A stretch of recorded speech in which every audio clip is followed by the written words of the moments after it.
Hello everyone, welcome to the first lecture of electrostatics. आज हम electrostatics के बारे में बात करेंगे, जो कि एक पार्ट है इलेक्ट्रोमैग्नेटिज्म का।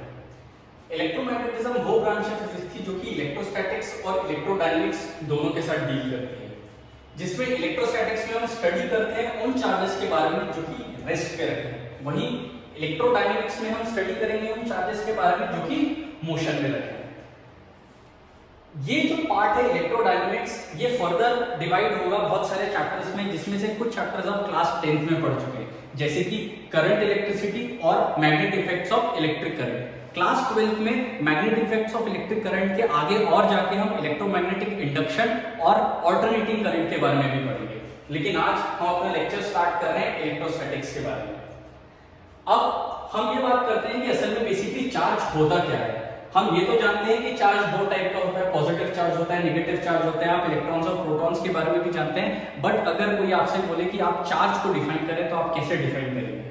तो हम चार्ज को बेसिकली एक प्रॉपर्टी बोलते हैं बॉडी की, जो कि जिसकी वजह से वो इलेक्ट्रिक फील्ड और मैग्नेटिक फील्ड प्रोड्यूस भी करता है और उनके इफेक्ट्स को एक्सपीरियंस भी करता है। ये बात आप ध्यान में रखिएगा कि हर चार्ज इलेक्ट्रिक फील्ड प्रोड्यूस करता है, बट वो मैग्नेटिक इफेक्ट प्रोड्यूस करेगा कि नहीं करेगा या एक्सपीरियंस करेगा कि नहीं करेगा, वो डिपेंड करेगा कि वो मोशन में है कि नहीं है। अगर वो मोशन में नहीं है तो वो अपन सिर्फ और सिर्फ इलेक्ट्रोस्टैटिक्स यानी कि सिर्फ और सिर्फ इलेक्ट्रिक फील्ड के बारे में बात करेंगे।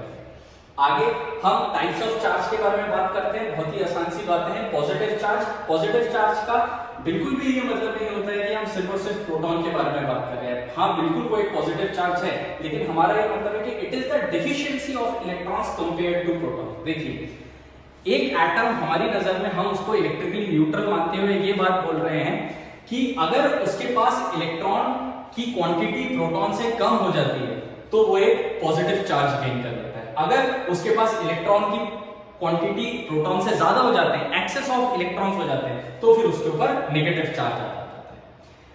फिर इसके बाद हम बात करेंगे यूनिट्स ऑफ चार्ज के बारे में। यूनिट्स ऑफ चार्ज में हम देखते हैं कि ऐसा यूनिट जो चार्ज की होती है वो होती है कूलम। हम कूलम को कुछ और तरीके से लिख सकते हैं, जैसे 1 मिली कूलम यानी कि 10⁻³ कूलम या 1 माइक्रो कूलम यानी कि 10⁻⁶ कूलम। इसके अलावा हम सीजीएस यूनिट भी इसकी कई बार इस्तेमाल करते हैं, जो कि होती है इलेक्ट्रोस्टैटिक्स यूनिट, जहां पे हम कन्वर्जन देते हैं कि 1 coulomb is equals to 3 × 10⁹ ESC यानी कि electrostatics unit.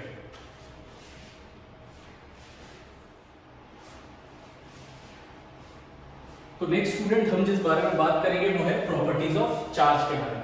Properties of charge में सबसे पहले हम बात करेंगे कि चार्ज होती है स्केलर क्वांटिटी, यानी कि आप इसको नॉर्मल स्केलर एडिशन के जो रूल्स होते हैं उनके साथ आप इनको ऐड या सब्ट्रैक्ट कर सकते हैं, यानी कि it can be added algebraically. Second property is conservation of charge. किसी भी एक आइसोलेटेड सिस्टम में मान लीजिए आपके पास दो बॉडीज है और किसी एक बॉडी से चार्ज निकल के दूसरी बॉडी में जा रहा है, ठीक है, ट्रांसफरेंस ऑफ चार्ज हो रहा है, तो हम ये कह रहे हैं कि इस आइसोलेटेड सिस्टम में जो टोटल चार्ज होगा, यानी कि जितना भी चार्ज गया प्लस जितना भी चार्ज आया, वो उसका जो सम होगा वो कांस्टेंट होगा। Total charge remains constant. Next जिस प्रॉपर्टी के बारे में हम बात करेंगे वो है quantization of charge. Quantization of charge का ये कहना है कि चार्ज जो है वो सिर्फ integral multiple of fundamental unit of charge के रूप में एग्जिस्ट करता है। कहने का मतलब ये है कि कभी भी आपको ऐसा देखने को नहीं मिलेगा कि किसी बॉडी से 2.5 इलेक्ट्रॉन्स निकल गए या 3.5 इलेक्ट्रॉन्स निकल गए। या तो 2 इलेक्ट्रॉन जाएंगे, या तो 3 इलेक्ट्रॉन जाएंगे, या तो 4 इलेक्ट्रॉन जाएंगे, यानी कि Q जो होगा वो ±NE के टर्म्स में लिखा जाएगा, जहां पे N जो है वो है इंटीजर।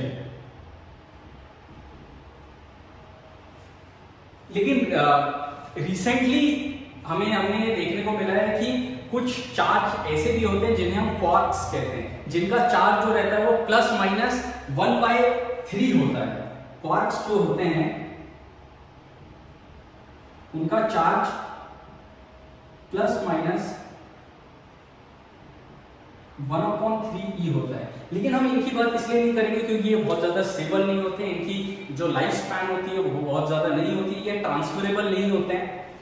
नेक्स्ट जिस बारे में हम बात करने वाले हैं वो है mobility of charge. Mobility of charge में हम ये बोलेंगे कि इलेक्ट्रॉन्स तो मोबाइल होते हैं, बट प्रोटॉन जो रहता है वो इमोबाइल रहता है। वही बात करी हमने जब हम बोल रहे थे कि टाइप्स ऑफ चार्जेस में जब हमने पढ़ा कि पॉजिटिव चार्ज होते हैं और नेगेटिव चार्ज होता है, लेकिन दोनों ही चार्जेस आते सिर्फ और सिर्फ इलेक्ट्रॉन्स की वजह से, क्योंकि वही मोबाइल है। प्रोटॉन की मोबिलिटी के बारे में हम कब बात करेंगे, जब हम न्यूक्लियर रिएक्शन पढ़ेंगे मॉडर्न फिजिक्स के अंदर। अब ये तो हमने सारी बात कर ली कि भाई चार्ज की प्रॉपर्टीज क्या होती है, चार्ज कितने तरीके के होते हैं, कि यूनिट्स क्या होती है चार्ज की। अब हम बात करेंगे कि चार्ज जो इलेक्ट्रिक फील्ड लगाती है, अब चार्ज इलेक्ट्रिक फील्ड लगाती है और चार्ज दूसरे चार्जेस के ऊपर फोर्स भी लगाता है, तो वो फोर्स क्या होता है, उस फोर्स को डिफाइन करने के लिए कूलम ने अपना लॉ दिया जिसको बोला गया कूलम्स लॉ। इस लॉ में ये बताएगा कि जैसे मान लीजिए Q1 और Q2 एक दूसरे से r डिस्टेंस के सेपरेशन पे रखे हुए। आपको पता है कि चार्जेस एक दूसरे को रिपेल भी कर सकते हैं और एक दूसरे को अट्रैक्ट भी कर सकते हैं। ये डिपेंड करेगा कि वो लाइक हैं या वो अनलाइक हैं। फिलहाल के लिए हम ये अज्यूम करके चल रहे हैं कि ये दोनों लाइक चार्जेस हैं और ये एक दूसरे को रिपेल कर रहे हैं। तो ये जिस फोर्स के साथ एक दूसरे को रिपेल करेंगे, पहले तो आप ये बात ध्यान में रखिए कि बाकी सब जगह की तरह भी यहाँ पे न्यूटन का थर्ड लॉ एप्लीकेबल होगा। जो दोनों फोर्सेज होंगे वो मैग्नीट्यूड में बराबर होंगे और डायरेक्शन में अपोजिट होंगे। अब हम बात करते हैं मैग्नीट्यूड की। फोर्स जो लग रहा है उसका मैग्नीट्यूड डायरेक्टली प्रोपोर्शनल होगा इन दोनों चार्जेस के मैग्नीट्यूड के, और इनवर्सली प्रोपोर्शनल होगा इनके डिस्टेंस के स्क्वायर के, जिसको इनवर्स स्क्वायर रूट भी बोला जाता है। तो हमने प्रोपोर्शनैलिटी साइन हटा के कांस्टेंट लगा दिया और हमने लिख दिया फॉर्मूला अपना F k Q1 Q2 upon r²। इस कांस्टेंट के बारे में अगर अपन बात करें तो ये कांस्टेंट निकल के आता है 1/4 पाई एप्सिलॉन नॉट। यहाँ पे इस कांस्टेंट की वैल्यू आती है 9 × 10⁹ न्यूटन मीटर स्क्वायर पर कूलम स्क्वायर।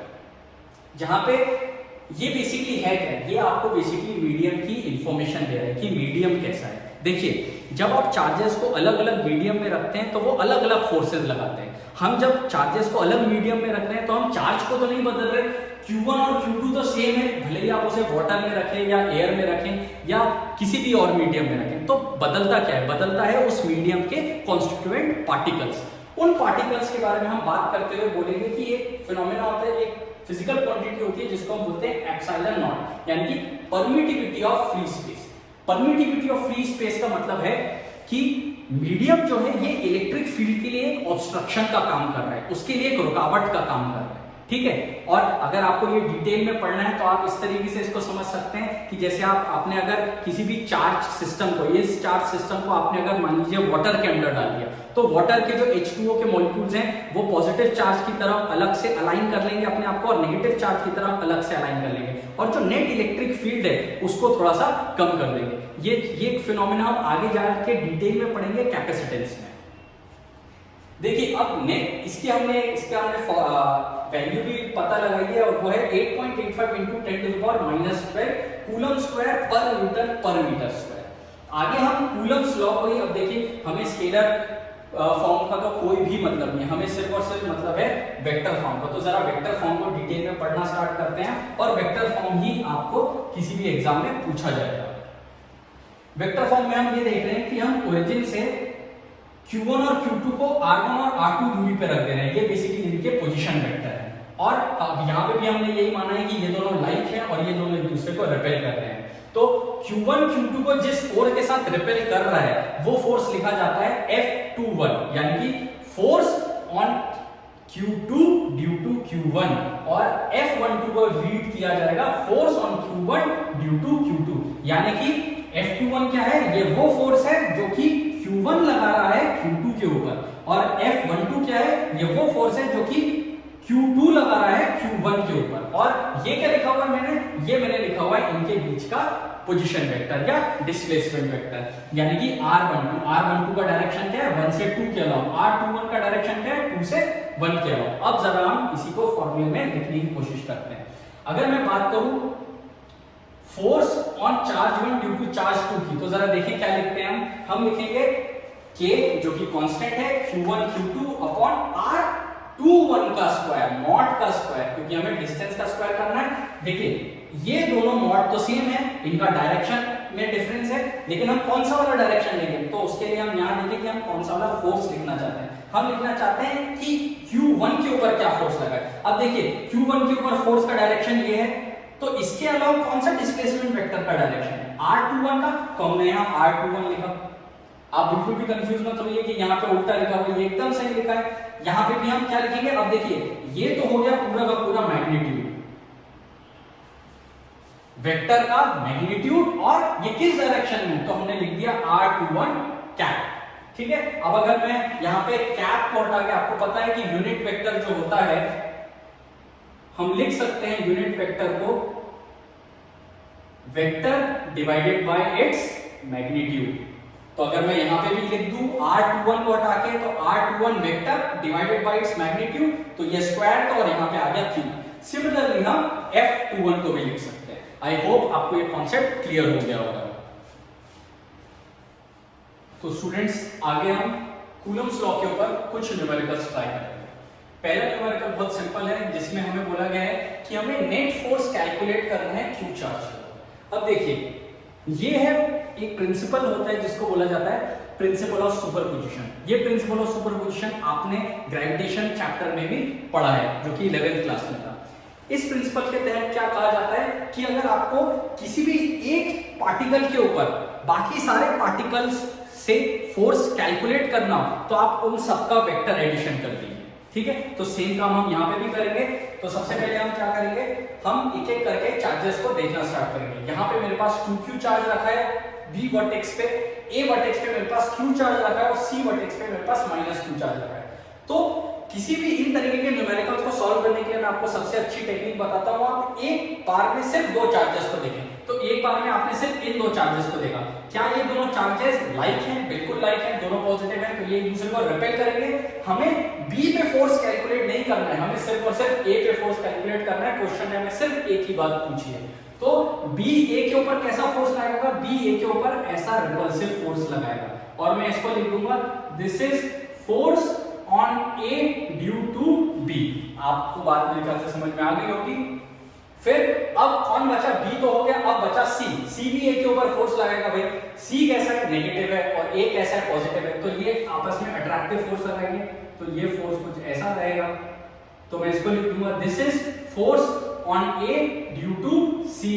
आपको बात समझ में आ गई? अब ये दो वेक्टर्स आ गए हमारे पास, और हम इनका वेक्टर एडिशन कर देंगे। देखिए, ये एक इक्विलैटरल ट्रायंगल दिया हुआ है, आपको अगर दिख रहा हो तो ए ए ए, इसके तीनों साइड्स ए दिए हैं। तो ये जो एंगल होगा ये 120 डिग्री होगा। तो अब हम क्या करते हैं, अब हम जरा इन दो पहले फोर्सेस की वैल्यू लिख लेते हैं।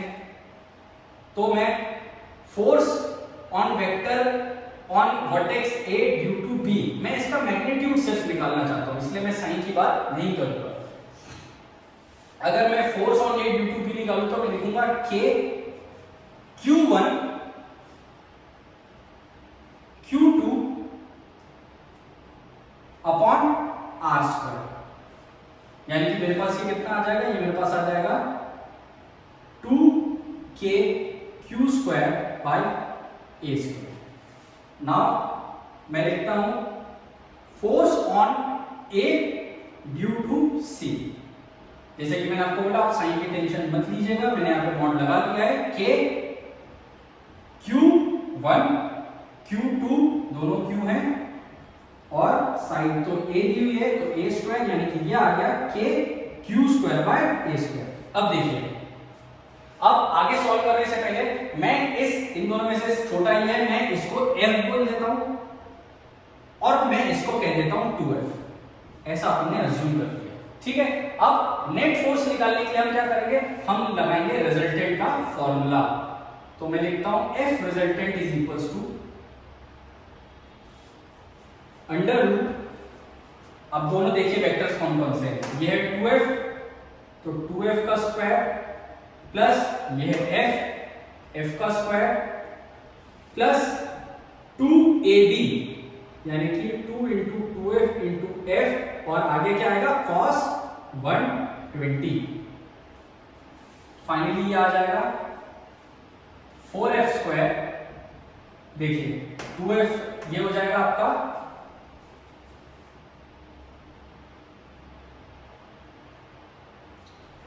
Plus f square plus cos 120 की वैल्यू होती है -1/2, और ये कितना हो जाएगा आपके पास? 4f स्क्वायर इंटू -1/2, यानी कि ये आ गया आपके पास 5f square minus 2f square 3f square, यानी कि आंसर आ गया f अंडर रूट 3। ये है आपके रिजल्टेंट फोर्स की वैल्यू। और आपने F किसको माना था, k q square by a square को माना था। तो यहाँ पे मैं आंसर लिख देता हूं, आंसर आ जाएगा आपके पास k q square by a square under root 3। बात आ गई आपको समझ में, आई होप आ गई होगी। अब हम आते हैं नेक्स्ट क्वेश्चन के ऊपर। नेक्स्ट क्वेश्चन है find the value of charge q which is at centroid such that net force is equal to 0। मैं क्वेश्चन को जरा आपको एक्सप्लेन कर देता हूं। अगेन हमारे पास एक इक्विलैटरल ट्रायंगल है जिसके तीनों साइड्स a दी हुई हैं और a और इनके वर्टेक्स पे नोन चार्जेस दिए हुए हैं जो कि है small q small q small q। तीनों जो है वो लाइक चार्जेस हैं और सेंट्रॉइड पे एक q चार्ज दिया हुआ है। अब हमें ये बोल रहे हैं कि आप इस q की वैल्यू बताएं। q की वैल्यू के साथ साथ मैं क्वेश्चन में एक और चीज बोल देता हूं, find the value of charge as well as sign. देखिए अगर मैं साइन और बोल दूं आपको कैलकुलेट करने के मतलब फाइंड करने के लिए तो ये क्वेश्चन थोड़ा सा ट्रिकी हो जाएगा। और अगर मैं इसमें एक और चीज बोल दूं कि सिस्टम इक्विलिब्रियम में होना चाहिए तो ये थोड़ा और ट्रिकी हो जाएगा, लेकिन उसके बारे में हम आगे बात करेंगे। फिलहाल हम ये बोलते हैं कि आप इस q की एक ऐसी वैल्यू बताएं जिसकी वजह से इसके ऊपर नेट फोर्स 0 लगे। तो भाई इसको जरा अपन आप कैलकुलेट करना स्टार्ट करते हैं। तो देखें हम प्रिंसिपल ऑफ सुपरपोजिशन वापस से यूज करेंगे। हमें पता है कि ये जो डिस्टेंस होता है एक वर्टेक्स का सेंट्रॉइड से जो डिस्टेंस होता है वो होता है a बाय रूट 3, राइट। अब देखिए ये लाइन ये पॉजिटिव है, ये पॉजिटिव है, ये पॉजिटिव है, लेकिन मुझे क्यों नहीं पता कि क्यों कैसा होगा। तो मैं इसके लिए क्या अज्यूम करता हूं, मैं केस 1 अज्यूम करता हूं कि क्यू कैसा है, पॉजिटिव। फिर हम नेगेटिव की भी बात करेंगे। क्यू पॉजिटिव है, ठीक है भाई, ये भी पॉजिटिव है, ये भी पॉजिटिव है, तो ये इसके ऊपर कुछ ऐसा फोर्स लगा और इस फोर्स की वैल्यू कितनी होगी, इस फोर्स की वैल्यू अपन अज्यूम कर लेंगे this is force on Q due to B. मैं सिर्फ बी लिख देता हूं, आप समझ जाए कि ये फोर्स बी लगा रहा है। फिर सिमिलरली यहां से भी डिस्टेंस a बाय रूट 3 होगा और फोर्स की वैल्यू कैसे आएगी, ये आ जाएगी ये ऐसे, this is force due to C, और ये कुछ ऐसे, this is force due to A. ठीक है, अब उसके बाद हम एक एक करके जरा इनकी वैल्यूज लिखना स्टार्ट करते हैं। तो हम एक बात करते हैं कि भाई ये फोर्स ड्यू टू ए कितना है। तो फोर्स ड्यू टू अगर मैं एक ही बात करूं तो ये है k q into Q divided by a by root 3 का होल स्क्वायर, यानी कि 3k q Q divided by a square. ठीक है, सॉरी मतलब स्क्वायर आ गया। अगर आप ध्यान से देखें तो सारी यही वैल्यूज हैं।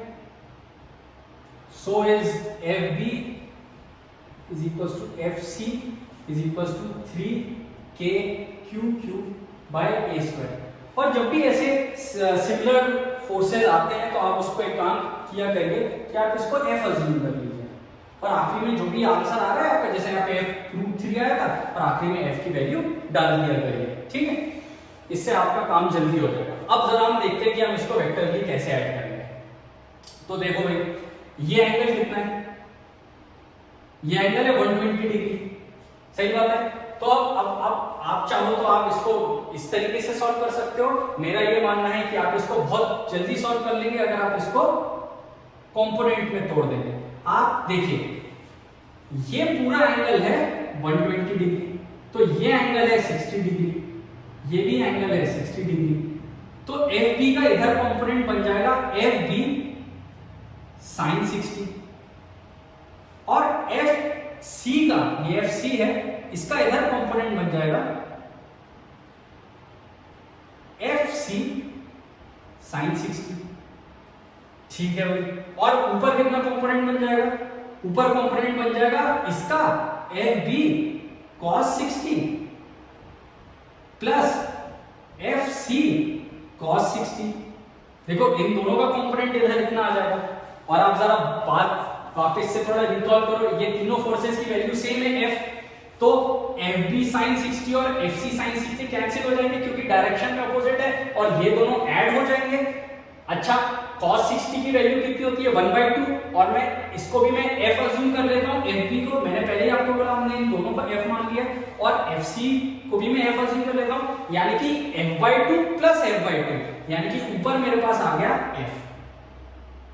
मेरे ख्याल से ये बात आपको समझ में आ गई होगी। ऊपर है फोर्स f और नीचे है फोर्स f, तो ये दोनों फोर्सेस तो कैंसिल हो रहे हैं, बात समझ में है, क्योंकि ये भी f के बराबर है, तो ये दोनों फोर्सेस कैंसिल हो रहे हैं। तो भाई Q की वैल्यू कैसे पता चलेगी?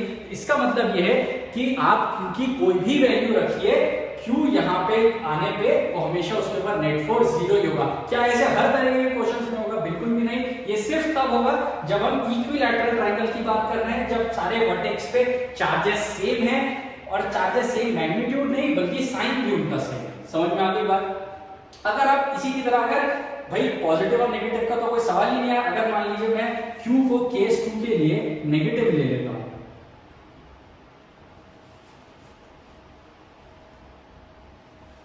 अगर मैं Q को नेगेटिव ले लेता हूं और मैं सिर्फ यहां पे आपके लिए सेंट्रॉइड का डायग्राम बनाता हूं, तो यहां पे है मेरे पास Q, यहां पे मेरे पास स्मॉल q, यहां पे है मेरे पास स्मॉल q, और यहां पे भी है मेरे पास स्मॉल q, और देखिए ये नेगेटिव है, तो ये इसको अपनी तरफ अट्रैक्ट करेगा, ये इसको अपनी तरफ अट्रैक्ट करेगा, और ये इसको अपनी तरफ अट्रैक्ट करेगा। तो आपको दिखाई दे रहा है ये बिल्कुल वैसा ही है। इस बार यहां पे दो कंपोनेंट बनेंगे, ये दोनों कैंसिल होंगे, और इन दोनों का ये वाला कंपोनेंट इधर ऐड हो जाएगा, और ये इसके साथ कैंसिल हो जाएगा। इसका मतलब ये है कि इस क्वेश्चन का आंसर क्या है कि आप Q की कोई भी वैल्यू रख दीजिए, यहां पे नेट फोर्स हमेशा क्या आएगा? 0 ही आएगा।